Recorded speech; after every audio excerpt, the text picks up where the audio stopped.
Zacks Screen of the Week, an overview of a timely stock screening strategy aimed at helping you produce more profitable investing results. This week we're talking about Cash is King.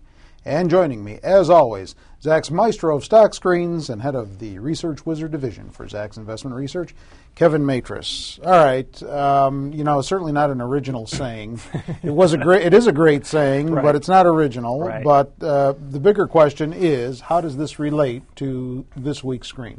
I remember reading a news story, I think it was earlier this year. I think it was in March or April. And it was an article talking about Bernanke and Greenspan, both saying that a lot of the companies this year are in a better cash position or in a better financial position than they were in previous economic pullbacks. Mm-hmm. The article was very quick to point out that they were not talking about financial companies. They definitely excluded those types of companies. But they also went out of their way to say that the health of a lot of these companies really extends across many different industries and many different sectors. The reason why I wanted to bring it up this week is because yesterday, reading about Microsoft looking to do a $40 billion repurchase program on their stock, Nike followed suit. They're doing a $5 billion repurchase program. And then I think Hewlett-Packard, they came out and they announced an $8 billion repurchase program. It made me remember the article thinking that, there's a lot of companies that are in very, very strong cash positions.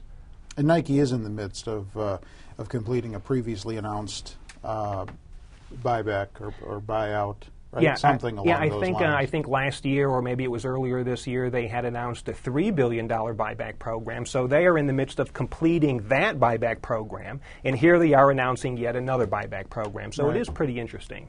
It's like you can't tell a player or buyback without a scorecard anymore. What's interesting, though, is that I wanted to put a screen together to be able to find companies that are in a very strong cash position. Mm-hmm. Not so I can find companies that are getting ready to repurchase their own stock, but I was thinking that, if you're looking at companies that do have a strong cash position, looking at companies that have low debt to equity, looking at companies that have low inventories, these are probably going to be the best companies to weather this financial turmoil.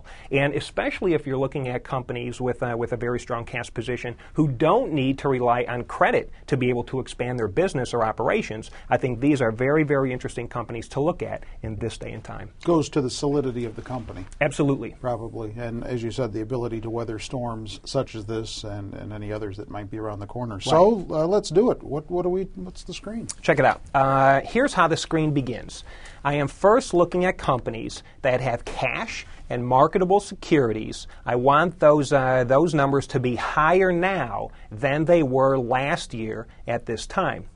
Whole idea is that having a strong cash position means companies will not have to depend on banks to finance their operations. A very, very good place to be right now. Mm-hmm.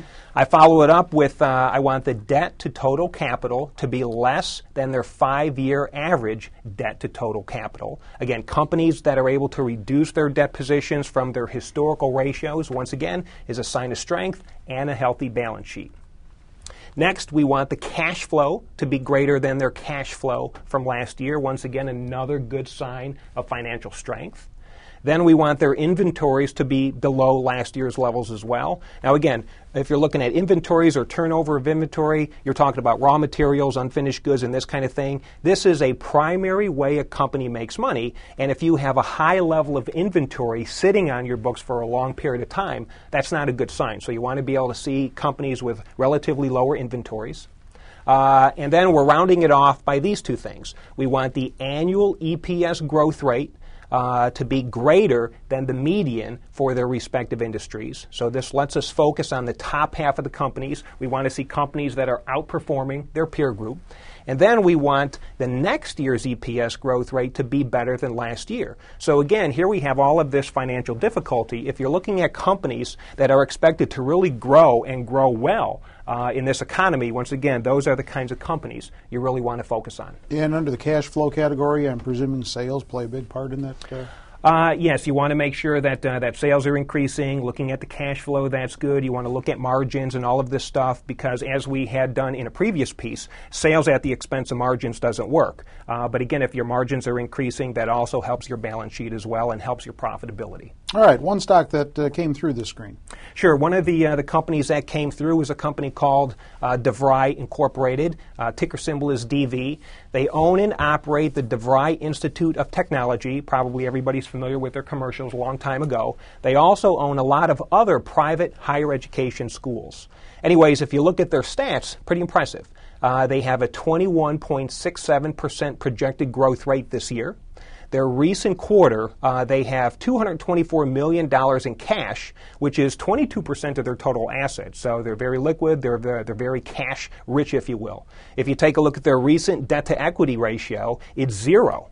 And if you look at how they're doing as a company and how management is performing, they've got an 18% return on equity, which is well above their 5-year average. And if you look at a chart and how it's responding to the market, they're trading above most of their moving averages, and they're only about 11% off of their 52-week high. Here you can see that we're coming very close to a resistance area right around the $57 and $60 area. It looks very, very strong, and I would assume that if we can make an attempt at those levels again, I'm expecting to see a breakout. I have enough cash personally until I die, provided I die next Wednesday. Very good. Not very good. You mentioned more than DeVry stock-wise in this piece. Do you own any of these stocks? I do not have DeVry. Okay. Microsoft, Nike? I do have Microsoft. Okay. As always, you can read about this week's screen and see 2 more stocks that came through it besides the one that Kevin talked about here. You can link to that piece right off of our homepage at Zacks.com. The key to successful screening is in discovering those screens which have produced profitable results in the past. Kevin uses Zacks' powerful Research Wizard stock screening, backtesting, and reporting software program to achieve all of his screens that he talks about here and all of his screens that he trades on as well. And you can learn more about the Research Wizard at Zacks.com/Research Wizard. Take you right to that landing page. With Kevin Matras and the Screen of the Week, I'm Terry Ruffalo.